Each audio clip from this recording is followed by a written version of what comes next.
Welcome into Inside Sin, Dreams End, episode 23. All the way from the Botched Temple to Braska's final Aeon. We face everything that story has thrown at us, one by one, boss by boss, mechanic by mechanic, and we conquered them. But every story must have an ending. Today, that winning streak ends. Unfortunately, Braska's final Aeon is too much for this run. And here's why. BFA has two forms, but for me, the first form is already a wall. Because after roughly 30 attempts, I never saw the second phase. Phase 1 has 60,000 HP. And that number alone isn't the problem, it's everything attached to it. BFA is fast. Too fast. Its normal attacks hits around 2500 on buff, and it inflicts delay.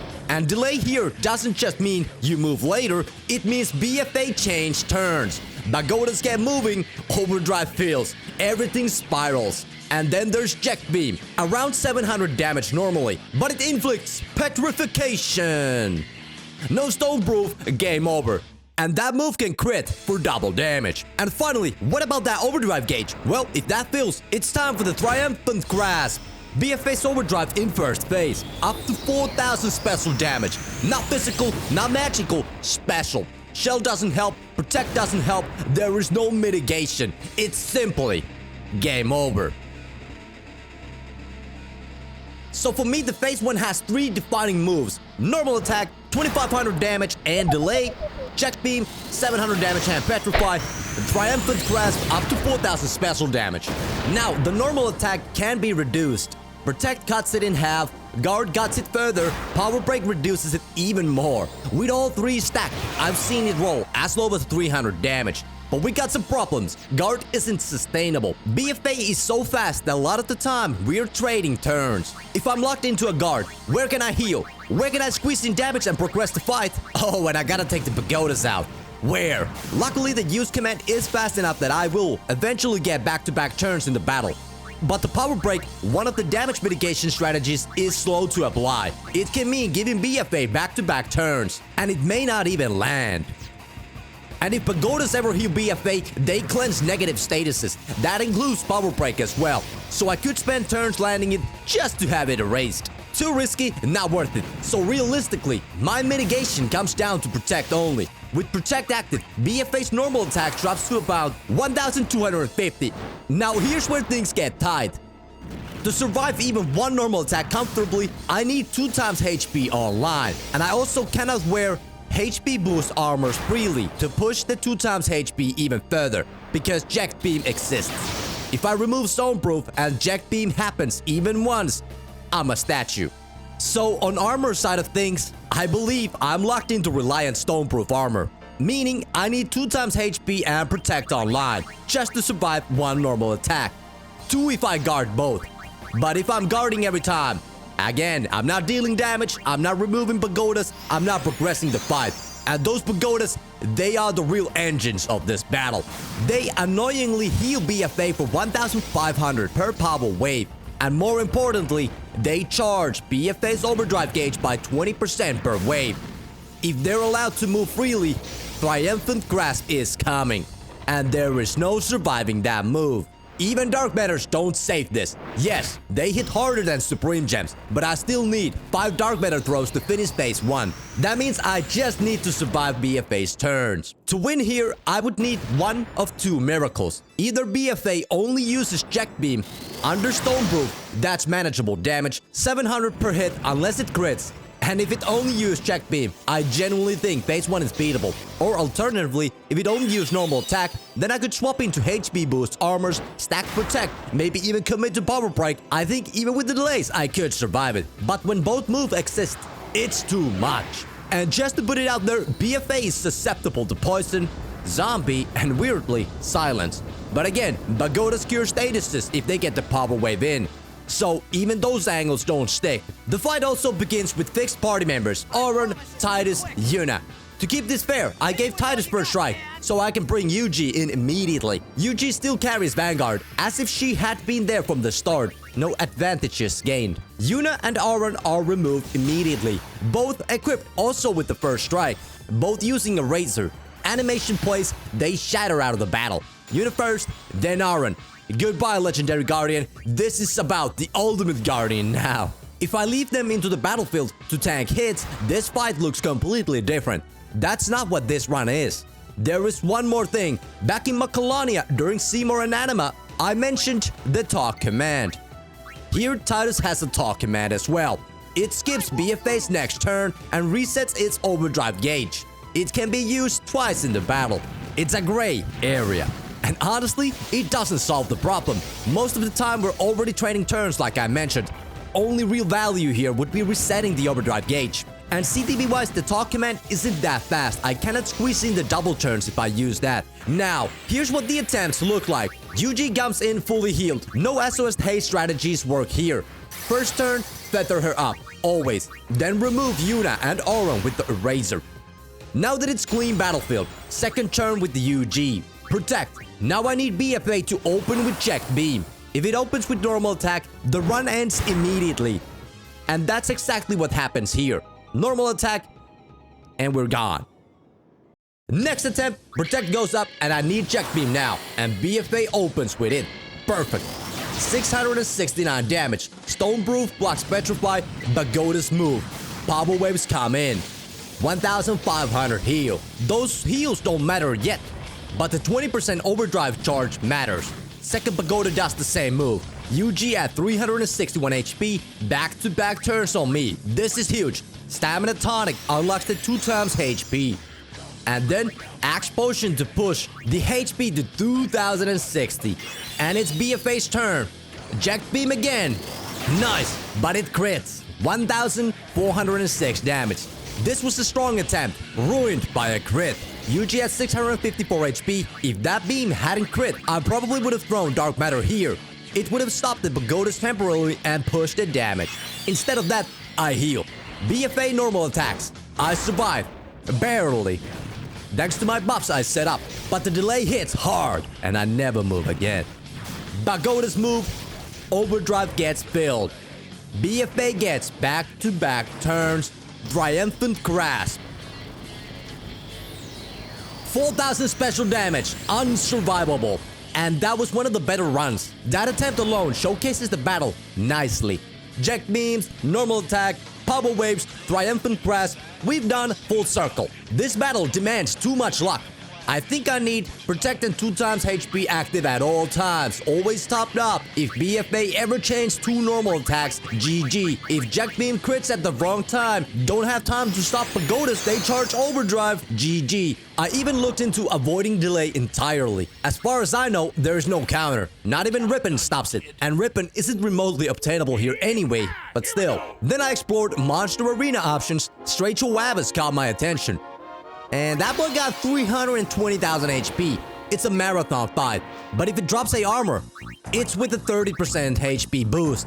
And sometimes it can drop a 20% HP boost on top of that. That's plus 50% HP total. That's huge. And the fight itself against Rachel Wavis is manageable with evade and counter weapon on. It has one fractional damaging move, which cannot kill you if you're fully healed, one normal attack, which evade and counter handles completely. It's a long battle though, resource heavy, and you reset if the drop isn't right. So I went ahead and did all that. Got a plus 50% HP Soldier's Charge, pushing UG's max HP now to 1,545 HP. With 2x HP on top of that, that's a 3,090 HP. And still, BFA doesn't get that easier. Yes, I survive normal attacks better now, but I'm exposed to petrification without the stoneproof armor on. And if I go back to stoneproof armor, I lose the HP advantage. But on the Monster Arena side of things, that's the only thing I really wanted to try against BFA, like if that armor helped at all. After that, the dozens of attempts I've put in, I decided to keep one more strategy and attempt. On paper, like I said, I only need 5 Dark Matter throws to finish phase 1. It can sound a lot and not so many at the same time. So the question became simple. Is there a way to fully commit to offense, ignore survival as much as possible, and just blast through the first phase? And that's how the max offense regen strategy was born. Same opener as always, feather Yuchi up, erase Yuna, erase Aeon. Now it's clean battlefield again.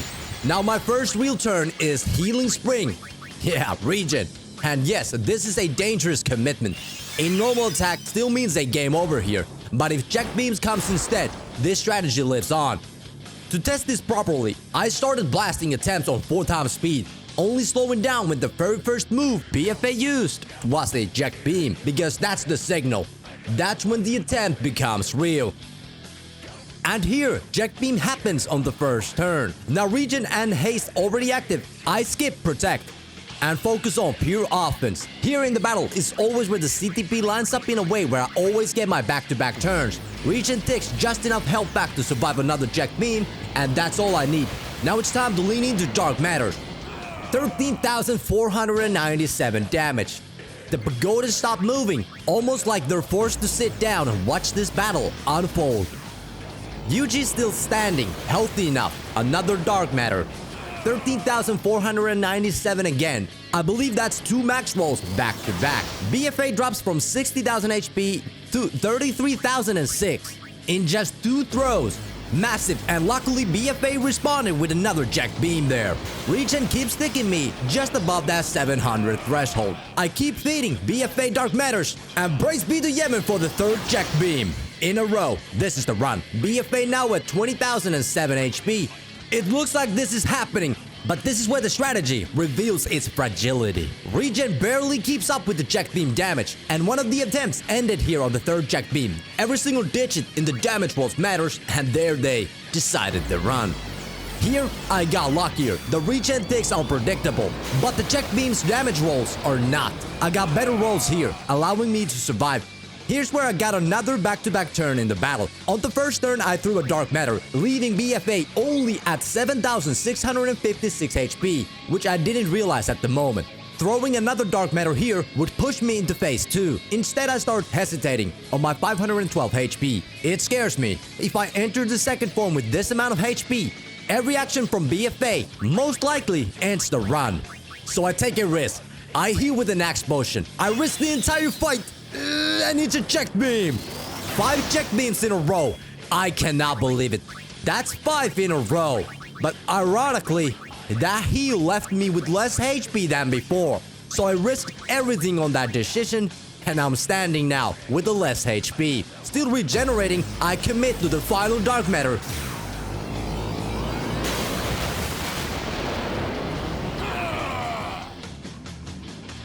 And the phase 1 falls. And for a moment, I can't believe what I'm seeing. Second form, after everything, we're here. No preparation, no notes ready. Because I've never believed I'd reached this point.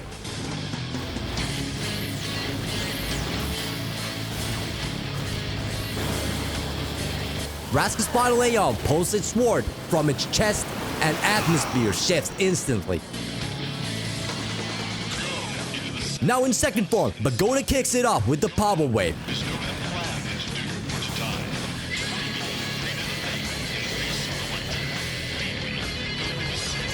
And after that, Sword Swipe. 3,633 damage, and just like that, the dream is gone. Still, I was happy because I made it, even if only for a moment. Second form exists, and it is worse. 120,000 HP, double the first phase, and new pressure. Its attacks now include the Jecht Beam, same as before. Then the Sword Swipe we just saw, normal attack, and Triumphant Grasp. And under 50% HP, Triumphant Grasp evolves into Ultimate Jecht Shot. Overdrive targeting the full party now. Near identical damage, but now it hits all. For me, still game over though. To survive second form needs everything. Protect, 2 times HP, probably power break on, all active, all maintained, all while dealing damage, keeping Pagodas out that they don't charge overdrives. And it's just realistically, that's just not happening. Not under these restrictions. So I stopped. I saw second form and I know what it demands. Another miracle. Another chain of perfect Jecht Beams. Or the Sword Swipe being evadable, I would need to evade every Sword Swipe it swings. Even after all the effort I've put in, I realized something. Something I completely overlooked. Something some of you probably noticed already. I never used Shell. Jecht Beam is magical damage. And Shell would have reduced it. Would it have changed everything? Probably not. But even without it, I made it here, into the second form, and that alone tells the story. If you have a coin next to you, pick it up. Choose a side, now flip it 5 times and hit your chosen side every time. That's what happened here. Now imagine doing that maybe 15 times, 20 times in a row. That's the reality of this fight. That's the odds required to win here. And eventually, probability wins, not me.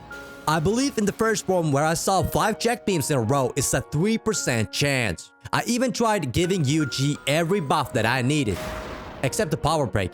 But BFA always finds its way back, hits you with a delay, and chains 3 normal attacks in a row.